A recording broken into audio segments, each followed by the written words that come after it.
6 News. First Alert Weather Extra starts now.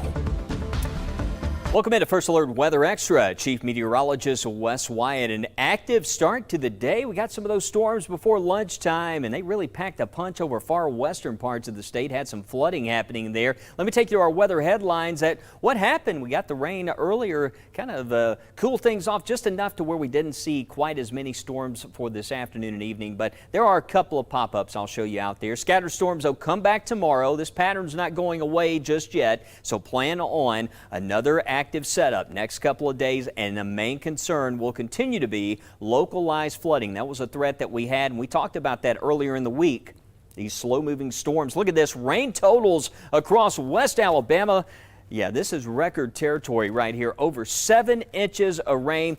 There's a river in here called the Scurnenuchee River that runs back in towards Cuba and York. It's right in this, and that basin runs back into Mississippi, and right in that area, that's where we had some of the more significant flooding. There's Akron, places like Scuba, Mississippi, and to the north, Ackerman, some significant flooding in the downtown area off Main Street there. Over 10 inches of rain, according to radar estimates back into parts of Mississippi. Yeah, it's just been an incredible setup here with these higher rainfall totals, and at one point, with that river, it actually, a lot of times I've seen this before, you get big extreme events like this, that water rises so rapidly it crosses the interstate. So at one point, Interstate 5920 was actually shut down because of that water and that flooding that was happening earlier. But traffic is moving along the interstate right now. So if you do have plans, you're heading out tomorrow, you'll be in fine shape there as traffic is on the move down between Tuscaloosa and Meridian. But it cooled things off still right now, showing 79 Tuscaloosa. We've been right there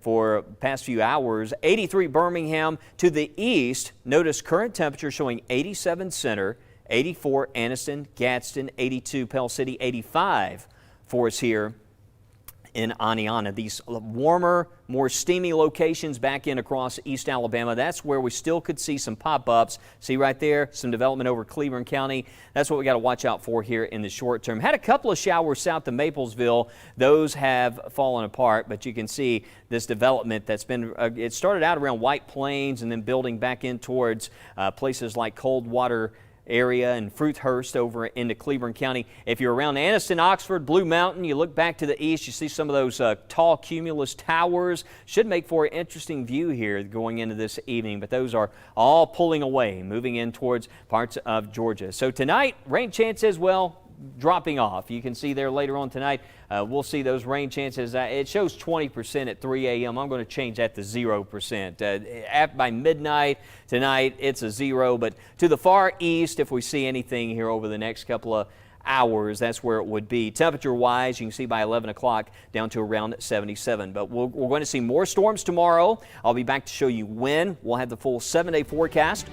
Also, coming up on Weather Extra, we revisit one of the longest track tornadoes in January history in the state of Alabama, the Selma tornado. More on that, the northeast flooding, and how those zoo animals are keeping cool in the heat. Stay with us. You're watching Weather Extra. Good morning, everyone. Welcome into Good Day, Alabama. A new morning comes with preparing right, because while you slept, news broke. We have new information from that breaking news that happened this morning. While you head out, the storm we gave you the first alert for is on its way in. And as the key turns the ignition, your shorter route to work is being found. Avoid 459 southbound completely because of a crash.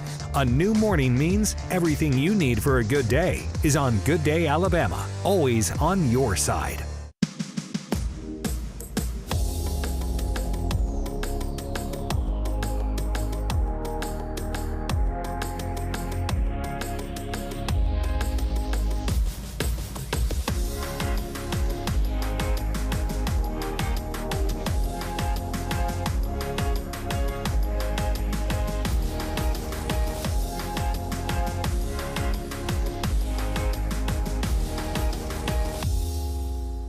The First Alert traffic you need to get you there safe and on time.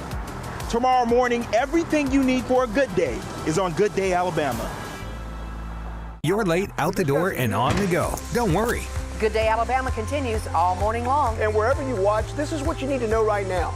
More reporters on the streets with more hours of news when you need it. Everything you need for a good day is on Good Day Alabama.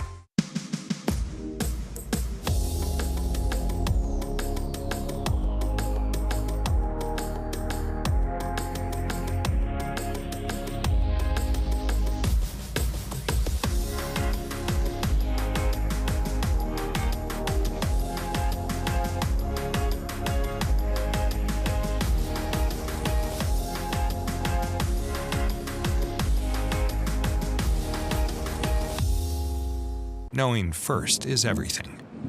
First Alert Weather.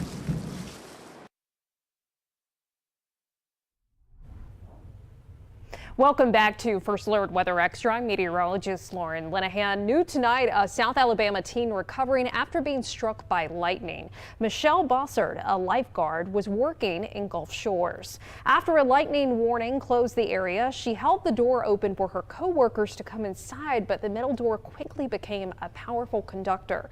A lightning bolt 1 to 2 miles away traveled through the handle, hitting her. She was rushed to the hospital.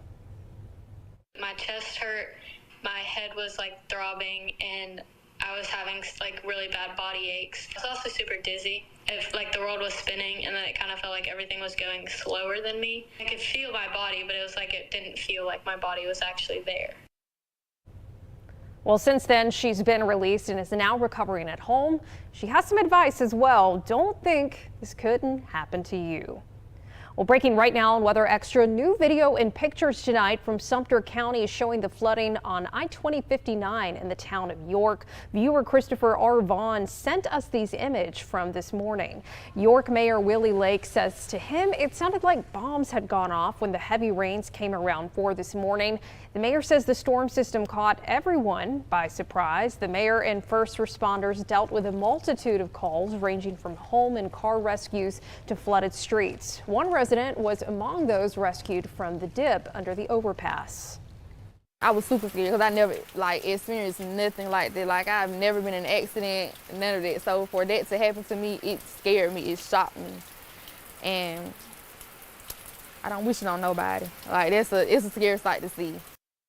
Definitely a long day for all involved, but in the end, the mayor says they're just thankful they had flooding to talk about. There were no reported injuries, so that's definitely good news. Well, it's been 6 months since an EF2 tornado ripped through parts of our state. The city of Selma was among the hardest hit areas. The long track tornado damaged over 100 businesses. Otauga County was also hit hard by the storm 6 months ago. 7 people were killed and 16 others were injured by a massive EF3 tornado. Severe storms, including multiple tornadoes, also left a trail of destruction in Illinois this week. Residents are now coping with the aftermath. Michelle Gallardo reports. This is the worst of it, and that is certainly good news for those who live in this tight-knit countryside neighborhood, where a fast-moving tornado sent residents scrambling into their basements this evening. When the winds kicked up really hard and really fast, and it was like, basement now, grab the dog, let's go. And it wasn't more than a couple seconds after that, it got really crazy. It was pretty terrifying, but like we've already checked in with everybody and everyone seems to be okay. A flagpole and debris from the neighbor's garage is now stuck in the Timpey family's 100-plus-year-old tree, which was ripped straight out of the ground. It really left as quick as it came. It was maybe 10, 20 seconds and it was out of here, and all this. At first sight, it is shocking, but upon closer inspection, most of the homes here seem to be largely untouched. There are broken windows for sure, torn siding, damaged roofs. Debbie Taylor's 95-year-old mother lives here. She's shook up, but she's fine. She was in the house by herself, but she's doing great. Most of the neighbors have lived here like 60 years, a lot of. Well, the National Weather Service tracked at least 5 reports of possible tornadoes in Illinois last night. One was near WBBM studio in downtown Chicago. That's where meteorologist Albert Ramon was on air when he warned his colleagues to get away from windows. Let's take a listen. So it doesn't look like tight rotation right now, but it is rotating right here. I mean, just a couple of blocks back off towards the west of where we are, just the west of City Hall. So here's a look at the river. There's the West Loop. Newsroom, time to get out of the newsroom. Just get into interior room because we have enough rotation. If you want to, you can come to our level. We are in the most protected part of the building, but we got to get away from windows now.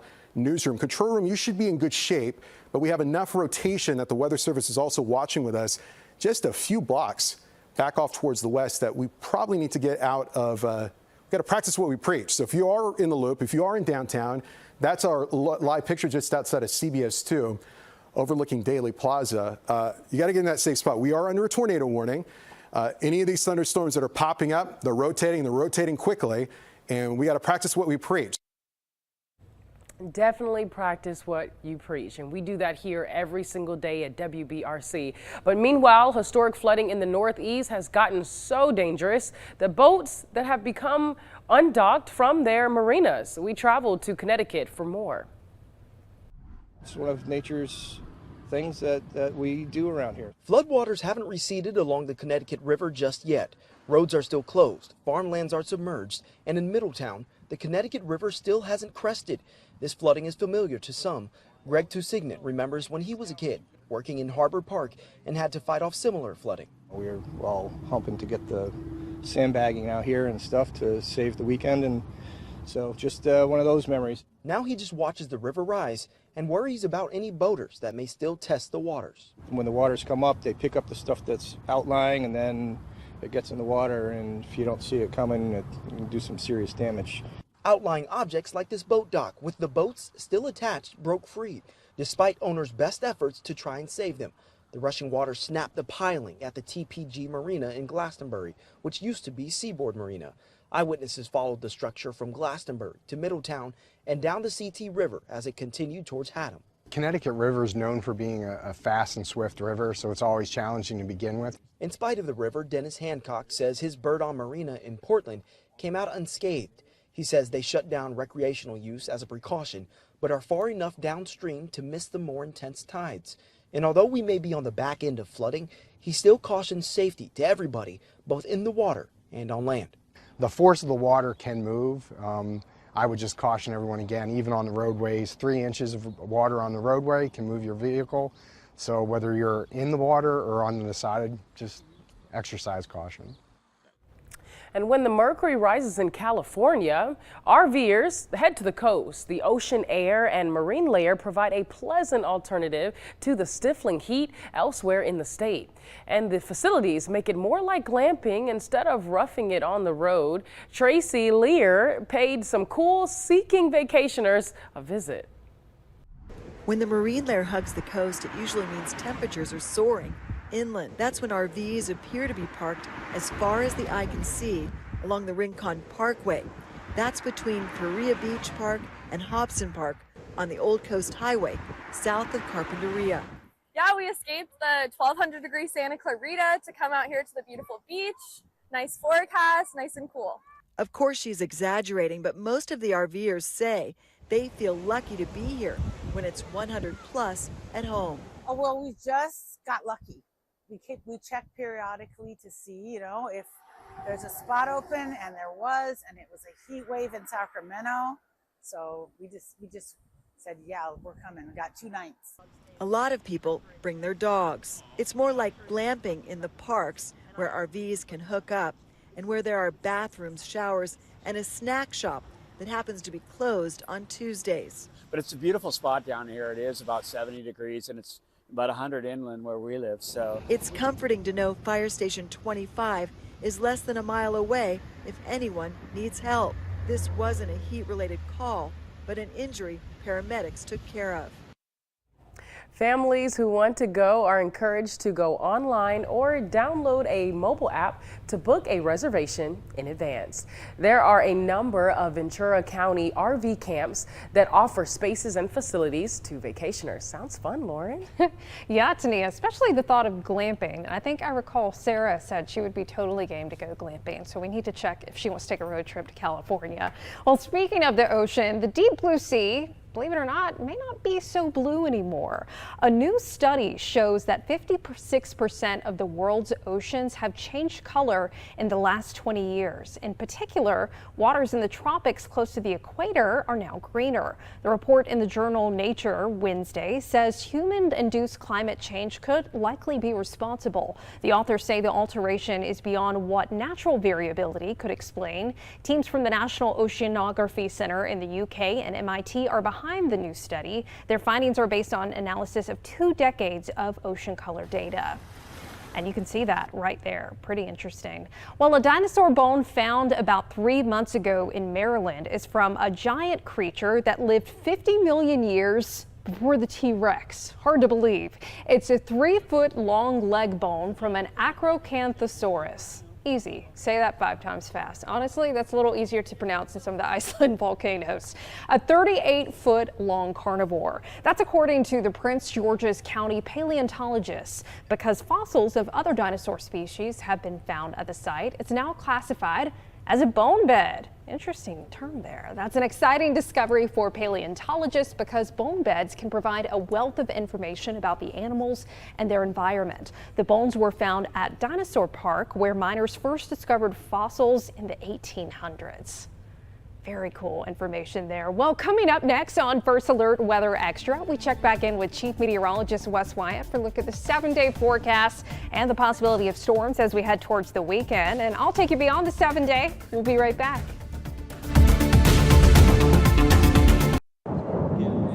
We heard the first alert. Mom says we have to go. She says I don't have time to grab any more toys. Need to be in your tornado-safe place. Get there right now as you have. We have to get to our safe place because sometimes when you hear the siren, it's too late. Okay. That's why she says knowing first is everything.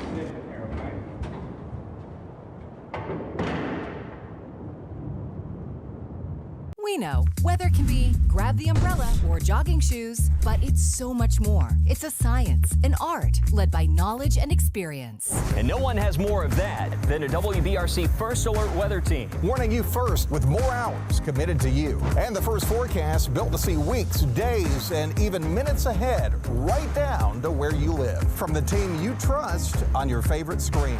Doing the weather better. The WBRC First Alert weather team always on your side. The first alert is more than a warning. It's a promise. A promise to get you out of harm's way with plenty of time to spare. 4 walls and a roof can be replaced. Lives can't. That's why knowing first is everything. First Alert weather.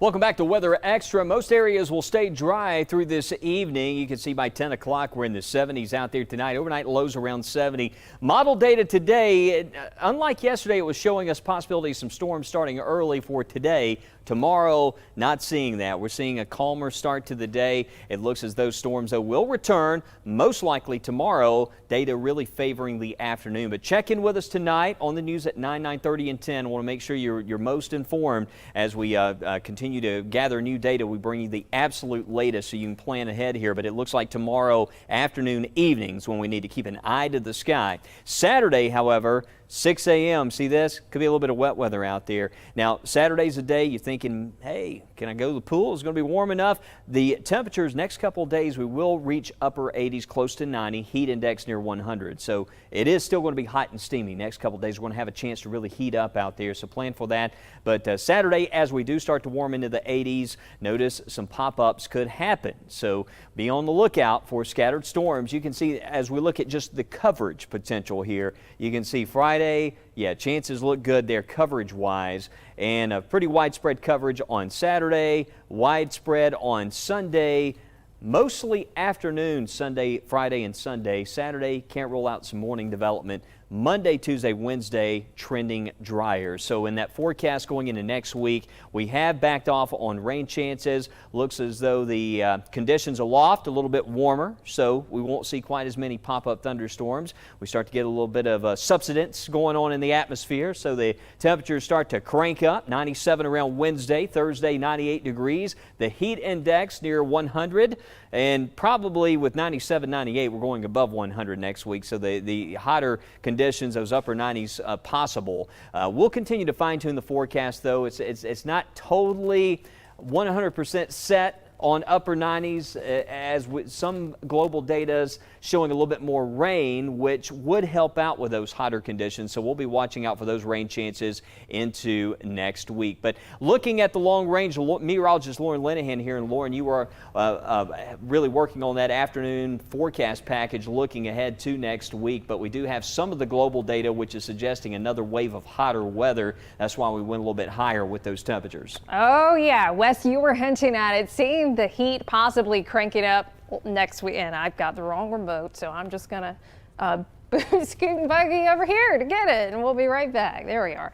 So we got a lot of remotes, a lot of technology here, sometimes to the point that, you know, our hands don't know what our feet are doing. Y'all know the drill. So over the next 8 to 14 days, we have been seeing trends across here in Alabama that we could potentially see temperatures running above average. So like Wes was mentioning, hey, it's not out of the question that we could see temperatures in the upper 90s late next week. Wouldn't be surprised if this trend does carry through, that maybe some spots and some of our hotter spots like West Alabama could hit that 100-degree mark. And we're not talking the heat index, we're talking the actual air temperature, and then maybe switching back to a wetter pattern as we get into the following week. Hard to believe we are going to be wrapping up July here soon. So as we get into the morning lows, possibly if we get that heat really building in next week, we could see some very warm and muggy mornings. But if we get a situation where temperatures could start trending maybe below average, hey, not out of the question to see 60s in the mornings if we get some drier air in here. That's not a guarantee though. So 8 to 14 days from now, looking at the possibility of above average precipitation here in central Alabama. Shocking, I know. So we had mentioned yesterday, it looks like possibly a ridge of high pressure building in next week. When you get that high pressure ridge, that can put a lid on any thunderstorm development and can help temperatures to skyrocket. But possibly that ridge breaking down by next weekend. Here we are, Friday, July 21st. We see it's not quite as dominant, and what do you know? Seeing the possibility of a northwest flow pattern returning, maybe a storm system coming in sometime next weekend that could not just bring in some storms, maybe eventually a little bit of a cool down, but generally looking like the weather pattern could end up being more unsettled as we get into that last week of July, or at least the latter half of the month. But in the meantime, next week we're going to be tracking that potential for some heat building back in, and we're not the only ones trying to stay cool. Animals are also trying to stay cool during this intense heat wave that we've been seeing farther to our west. Zookeepers at the El Paso Zoo, well, they had to get creative. So this is a great idea. They made ice pops for some of the animals, like the tortoises that get frozen berries twice a day. Oh, love that. The mountain lions, I can't believe I'm about to read this sentence. They prefer blood popsicles. Sure. I've heard vampires do as well. Most of the exhibits have designated air-conditioned spaces for when the animals need relief. We love to hear that. There's also misters, both for the animals who want to be out in the sun and visitors at the zoo. I just realized they're talking about water. I thought they were talking about men. Okay, anyway. Moving on. I'm still stuck on the blood popsicles, honestly, so it's going to take me a while to get over that. Meanwhile, a homeowner in Scottsdale, Arizona made a startling discovery in their attic, a baby bobcat. The kitten had oh my gosh, come on guys, come on. The kitten had apparently made its way into the home through a hole in the roof. The Arizona Game and Fish Department helped catch the kitten, but the mother was nowhere to be found. They contacted the Southwest Wildlife Conservation Center, which took in the baby bobcat temporarily. Later the same day, wildlife officers discovered the mama cat in a bathroom. They were able to catch her, and she was reunited with her kitten. They both have been released back into the wild. Oh, look at those babies. Oh, I love it. There are a few things more rewarding than seeing animals after they've recovered, getting released back into the wild and taking that sprint back home. Love it. I don't know if my cat would love baby bobcats just chilling in the attic, but you know, still pretty cute. Well, thanks for joining us here on Weather Extra tonight. You can check back in with Chief Meteorologist Wes Wyatt tonight for an update on your forecast at first at 9. And of course, join us here on Weather Extra every weeknight at 6:30. There may be some baby bobcats around and maybe some blood popsicles too if you're a mountain lion. I'm meteorologist Lauren Linehan. Have a safe and happy Thursday evening.